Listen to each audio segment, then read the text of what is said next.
quote at the bottom is from 1907. Henri Bergson said, "Intelligence, considered in what seems to be its original feature, is the faculty of manufacturing artificial objects, especially tools to make tools, and of indefinitely varying the manufacture." I wanted to talk to you a little bit about some of the tools we use to make tools, and really, in particular, three that are enjoying right now, I think, a lot of opportunity associated with some of the technology improvements that have been coming to fruition over the last couple of years. And the three things that I wanted to bring together is our ability to understand, control, manipulate, and even design materials, the technologies by which we can assemble those materials into functional forms, and the way that we can use computers, supercomputers, and maybe even not so supercomputers to understand the performance of those materials, iterate on their design, and understand how they will be incorporated into finished products. So first, starting with the materials themselves, it's actually not by accident that we refer to the ages of civilization by way of the materials that were at human disposal. The Stone Age, of course, it's probably more accurate to call it the stone, wood, and bone age.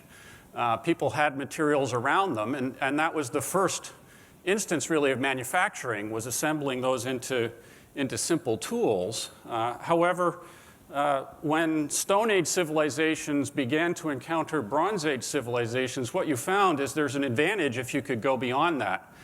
Probably initially accidentally discovering that there are some rocks that you could throw into a fire, malachites, and extract copper, and sort of by trial and error discover that maybe if you mix in a little bit of tin or zinc, you could get properties that were desirable. And so that defined for us another age of civilization that eventually gave way to iron, the ability to forge iron and actually control impurities, so that if you had just the right magical mixture, you might have a sword that would be resistant to corrosion and hold its edge. And it was probably sufficiently magical that you might give it a special name because you didn't really understand why it was that it had those properties, and you'd call it Excalibur. And of course, more recently, the material that has defined our age has been the Silicon Age.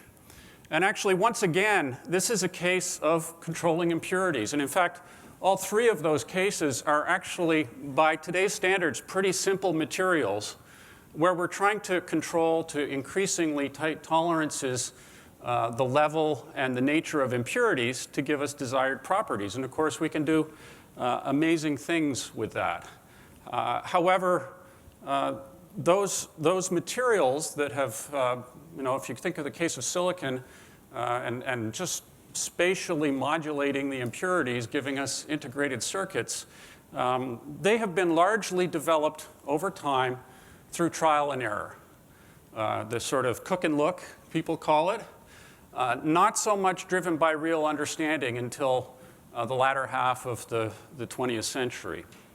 Well, that certainly no longer needs to be the case, partly because of the tremendous tools we have to interrogate and understand materials, experimental tools to measure their properties, computational tools to model them, and analytical models that we can apply to derive understanding. The reason this is important is because it does take a long time to go through that sort of more exploratory process, hundreds of years in the cases of prior ages of civilization. But even as recently as 2005, Allegheny Technologies introduced a new nickel superalloy that took 40 years to develop. So this is not something that's just ancient history. It is still a long and laborious process. And it really doesn't need to be that way. Using an approach that you might call integrated computational materials engineering, that's probably not a very good acronym, but I'm sure we can come up with a better one. By applying the tools that we have in modeling and simulation, understanding manufacturing processes and ultimate design goals in a more integrated way, it's been possible for scientists and engineers at Oak Ridge working with their colleagues to bring a new cast aluminum alloy into use in 4 years instead of 40 years. So that's just progress that's happened over the last decade. So once you have the materials, the question is, how are you going to put them together? What's shown here is a picture of a 3D printed permanent magnet. You can actually see, if you probably look kind of closely, it's probably a little bit hard on the screen, but there's some ridges on the interior of the magnet that show the layer by layer build that has gone into that. The reason that's important is because as you make these more sophisticated materials that have very important characteristics for the performance of a particular component, might be a magnet used in an electric motor or wind turbine blade or in a hard drive read head, you're dealing with pretty expensive materials, in this case, rare earths. Those are materials that have supply chain constraints on them, as well as environmental impacts associated with their manufacture. So you'd like to minimize your use of the material to only where it's needed. And by 3D printing it, you can dramatically, by about a factor of 2, reduce the amount of material that goes into production. And get a further reduction from the fact that you have now a design space where you only put the material where it's needed. And that can lead to both improved cost as well as improved performance. So with things like additive manufacturing, you have the ability to, in a macroscopic sense, put material where you need it. You'd like to take that down to another level. And what's shown here probably doesn't look that earth-shattering. It's a chunk of, let's see, I wrote it down, Inconel 718. So this is another alloy. And what's imaged is something called the crystallographic texture. The reason that's important is any metal that you see in use today is actually usually a pretty isotropic material, because even though the individual crystals of that metal have properties that vary according to their orientation, what you really have is a jumbled up mix of all possible orientations. And that gives you a nice isotropic material. However, you give up on the opportunity to take advantage of particular directional aspects of its characteristics, whether it's things like its structural integrity or electrical conductivity. In this example here, what's been done in a 3D printed monolithic slab of Inconel is to control with quite a degree of precision the electron beam that's used to melt the metal in a way where you can build in a pre-designed orientation of the individual crystals. And what this means is that you now have the ability to design a component where you can align its strengths and weaknesses to the strengths and weaknesses that you want reproduced in the manufactured item. This is not just a surface thing. In fact, you can't even see it when you look at it. It just looks like a slab of metal. You've actually got to image the orientation. It penetrates all the way through inches of Inconel.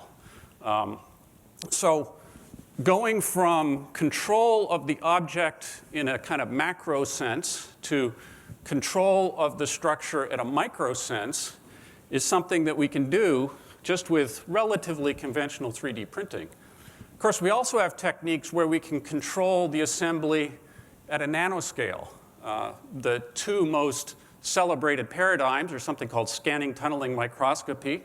And some of you have probably seen pictures drawn with individual atoms on surfaces. That technique was discovered at IBM in the late 80s. The only challenge with it is that Avogadro's number is really big. So if you're trying to build things one atom at a time, it takes a while to make something big enough that you can pick up. So there's a scale-up question. The other paradigm that's used is the wonders of chemistry. And of course, actually, just this week, we have the celebration of the Nobel Prize in Chemistry for the development of what you might call molecular machines, sort of designer molecules that can perform functions that are really put together essentially chemically at an atom-by-atom level. A new approach that's being looked at, and this is where I'll finish up, is similar to scanning tunneling microscopy, using another imaging technique and see if we can use that to assemble materials. This is something called a STEM, Scanning Transmission Electron Microscope. One of the challenges with this imaging technique is that you have to worry about damaging your sample, which if you're trying to image is a problem. But actually, if you're damaging the sample, that means you're changing it. And so the atomic forge is something that people are now exploring where instead of viewing that as a liability, you view it as an asset. And not only can you, in a controlled way, introduce things like defects into the material, but you can in situ image it as you're changing its structure. So this takes you well down below the scale of that texture modulation that I showed you.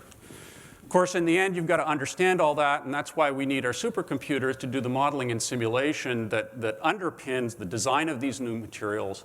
How will they perform in manufactured structures? And how can we improve through a kind of rapidly iterating loop the development of the new materials, the incorporation through these new manufacturing processes into finished products in a way that I think changes the manufacturing paradigm from what it has been. So I think it's an exciting time. It certainly is one which, as we've heard from many of the speakers today, is going to demand a different skill set. Manufacturing looks a lot different when you are not trying to find the lowest cost labor to assemble very simple things.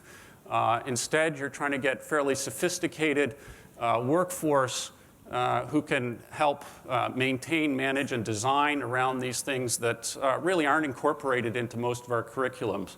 But I think the promise in terms of new products, new markets, and new economies is something that we can all be excited about. Thank you.